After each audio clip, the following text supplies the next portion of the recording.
Welcome to Broker Podcast, ngobrolin kerja bareng orang HR.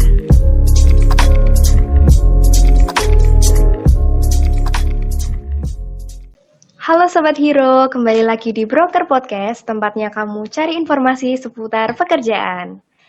Masih sama aku, Kezia Krisnafitya, dan Kak Biang Lala Andrea Dewi. Jadi kalau di podcast sebelumnya, kita telah belajar bagaimana kita harus bereksperimen bagaimana cara kerja kita yang cocok dengan diri kita, sehingga kita bisa bekerja lebih efektif.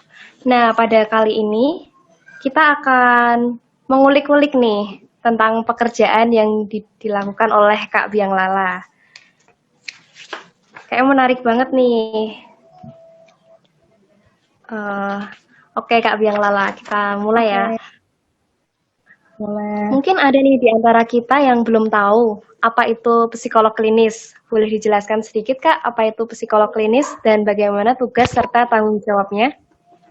Oke, menarik. Jadi kayak kuliah ya nih ya.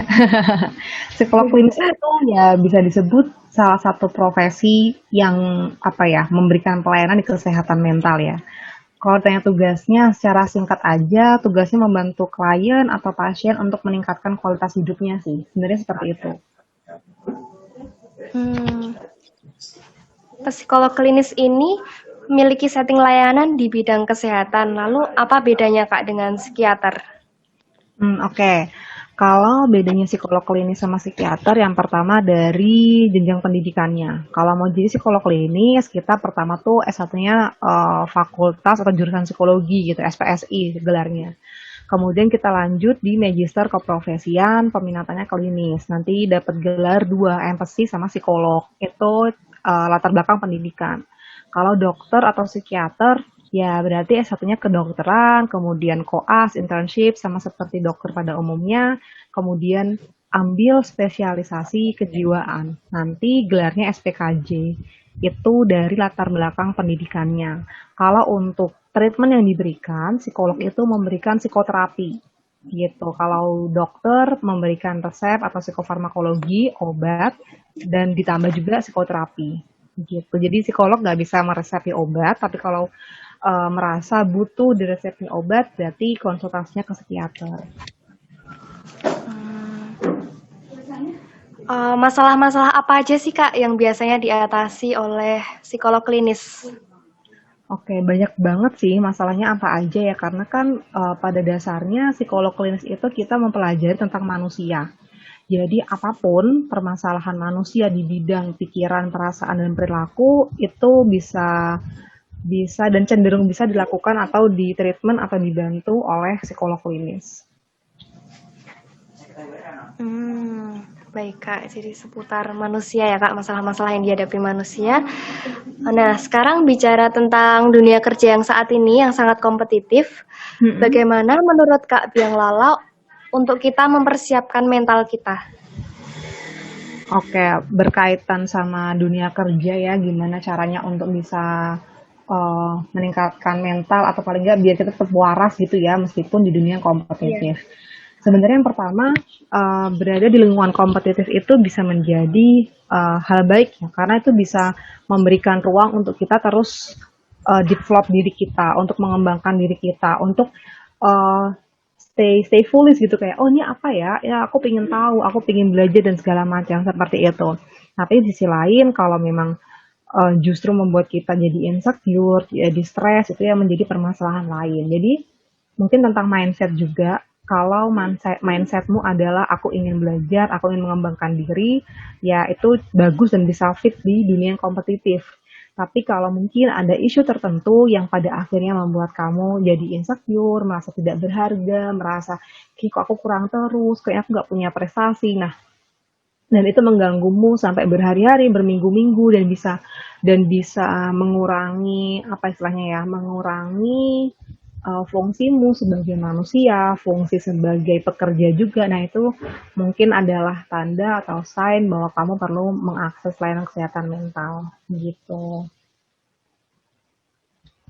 Baik, Kak. Jadi dari mindset kita juga ya, Kak, harus selalu berpikir positif dan ingin selalu mengembangkan diri. Selanjutnya mungkin ada dari Sobat Hero nih Kak yang sedang berjuang mencari kerja Mm-mm. ataupun berjuang di lingkungan kerja yang mungkin bisa dibilang toksik ya Kak. Bagaimana mengelola kesehatan mental kita di lingkungan kerja yang seperti itu? Oke. Gimana kalau kita bekerja di lingkungan yang mungkin kurang sehat ya untuk diri kita? Yang pertama, bikin batasan itu perlu. Bikin batasan antara dirimu sendiri dan pekerjaanmu dan kehidupan personal itu sangat perlu. Kadang yang membuat kita sulit untuk bisa apa ya tetap waras itu adalah kadang kita tuh tetap mikirin kerjaan ketika kita lagi istirahat, mikirin kerjaan ketika kita udah pulang ke rumah, atau dibalik lagi kerja tapi kita mikirin ke rumah. Sebenarnya pasti komentarnya ya itu adalah hal yang wajar nggak sih kak? Itu kan juga susah kalau kita mau berhenti mikirin kerjaan atau berhenti mikirin rumah gitu. Nah jadi kita bisa lebih coba untuk lebih mindful, bisa lebih fokus sama apa yang ada di depan kita sekarang. Oh, di depanku nih ada keluargaku. Ya udah aku mungkin makan dulu sama keluargaku, ngobrol dulu. Kalau mau kerja ya nanti ketika waktunya kerja. Jadi kita bikin batasan seperti itu. Nah, kemudian coba pertimbangkan atau analisis lagi nih pro dan kontranya untuk tetap stay di situ atau enggak. Kalau kiranya ternyata banyak kerugiannya, kalau ternyata banyak kerugiannya ketika kita tetap stay di situ, nah itu mungkin bisa jadi teman-teman pertimbangkan untuk apa ya minimal untuk konsultasikan kepada HR-nya atau beberapa perusahaan tuh ada psikolog klinisnya juga konsultasikan hal tersebut. Atau kalau udah bener-bener nggak bisa ada yang dipertahankan tuh nggak ada salahnya kok untuk mencari pekerjaan lain gitu. Kalau dari aku gitu ya. Nah, tapi kalau ternyata, oh ini aku masih butuh, masih banyak benefitnya nih aku kerja di sini meskipun lingkungannya toxic, nah ya itu berarti buatlah batasan antara dirimu dengan pekerjaanmu, ya, dan tetap punya aktivitas lain yang membuat kamu happy gitu. Misalnya, kamu suka main musik, ya udah setelah setelah pulang dari kerja gitu kan, melakukan aktivitas itu atau kamu suka bikin video, kamu coba jadi konten kreator kayak gitu. Jadi tetap melakukan atau punya aktivitas yang membuat kamu happy. Wah, ternyata ada banyak sekali ya Kak cara-cara supaya kita tuh bisa terus memiliki mental yang sehat. Nah, sekarang boleh nggak nih Kak Biang Lala sharing-sharing Hmm? suka duka apa sih yang Kakak rasakan selama berkarir di psikolog klinis? Oke, wah menarik banget ya pertanyaannya ya, suka dukanya. Mungkin dari dukanya dulu aja deh. Dari dukanya itu sekarang kalau apa ya, lawan atau yang sedang kita perjuangkan itu adalah stigma ya. Stigma bahwa oh orang kalau ke psikolog atau orang kalau mengakses kesehatan mental itu artinya dia lemah, artinya dia gila gitu. Itu yang sedang kita perjuangkan juga. Enggak kok, kamu tuh ke psikolog klinis untuk mengembangkan diri itu sangat boleh dan itu hal yang sangat wajar. Jadi ke psikolog itu bukan berarti kamu gila. Ya, ke psikolog itu berarti kamu punya keberanian untuk membuat perubahan yang baik dan besar dalam hidupmu. Seperti itu. Nah, kalau sukanya sebenarnya banyak banget ya sukanya. Yang pertama sih bisa memperluas perspektif karena bertemu dengan banyak orang karena kan apa ya klien kita kan manusia gitu ya pasien kita manusia dari berbagai latar belakang gitu. Kita bisa punya banyak perspektif, kita bisa tahu, oh ternyata pekerjaan ini atau profesi ini tuh seperti ini ya. Oh kalau kuliah jurusan ini nanti bisa ke apa namanya, bisa kerja yang ini segala macam. Jadi kita punya banyak banget perspektif dan info tentang manusia gitu. Jadi less menjudge orang juga karena kita dilatih untuk paham bahwa orang melakukan seperti itu pasti ada dasarnya, pasti ada dinamika di belakangnya. Nah, apa itu? Nah, kita yang belum tentu tahu gitu kan.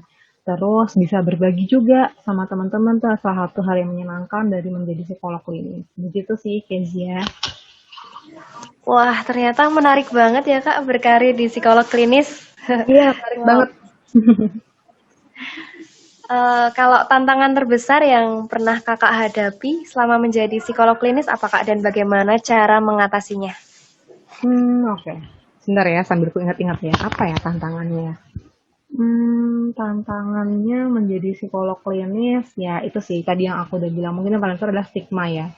Eh tidak jarang juga mendapatkan cibiran, mungkin katakan seperti itu kan, kayak oh psikolog tuh yang ngurusin orang gila ya, oh psikolog tuh yang bisa baca pikiran orang apa segala macam, hal-hal yang miss gitu kan, yang sebenarnya kita tuh kadang kepengen banget untuk meluruskan, cuman kadang kan waktunya kurang tepat. Nah itu kadang-kadang kita gatel sih, kalau aku pribadi sih aku gatel banget ketika mungkin lagi di acara sama teman-teman yang bukan psikolog gitu, atau acara keluarga, terus ada yang bilang seperti itu gitu kan, kadang kepingin untuk meluruskan, cuman kan waktunya kurang tepat ya udah agak gimana lagi gitu ya. Again sih, lawan kita adalah stigma. Kompetitor, tanda kutip kompetitor terbesar psikolog itu adalah stigma. Jadi itu yang kadang masih berat, masih kita perjuangkan, dan apa istilahnya ya, nggak nyalahin masyarakat Indonesia kalau ada stigma tersebut, tapi lebih ke gimana nih saya sebagai psikolog punya tanggung jawab untuk pelan-pelan mengurangi stigma yang ada di masyarakat tentang kesehatan mental itu sendiri, tentang menjadi psikolog, seperti itu. Baik Kak, cukup panjang nih obrolan kita kali ini. Ya. Terima kasih banyak Kak Biang Lala telah menyediakan waktunya, telah mau sharing-sharing bersama Sobat Hero sekalian. Terima kasih juga Kesia dan Sobat Hero semuanya. Jadi kita telah mengetahui nih teman-teman, apa itu psikolog klinis, suka dukanya menjadi psikolog klinis, dan bagaimana menjaga kesehatan mental kita di dunia kerja.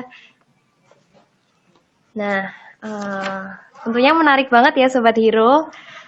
Terima kasih untuk Sobat Hero yang udah dengerin podcast Broker kali ini dari awal sampai akhir. Semoga podcast ini boleh bermanfaat.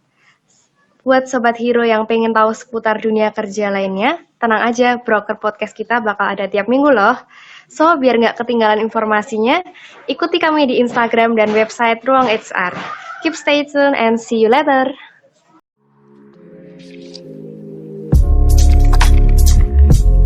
Cari info dan apply kerja, Ruang HR aja.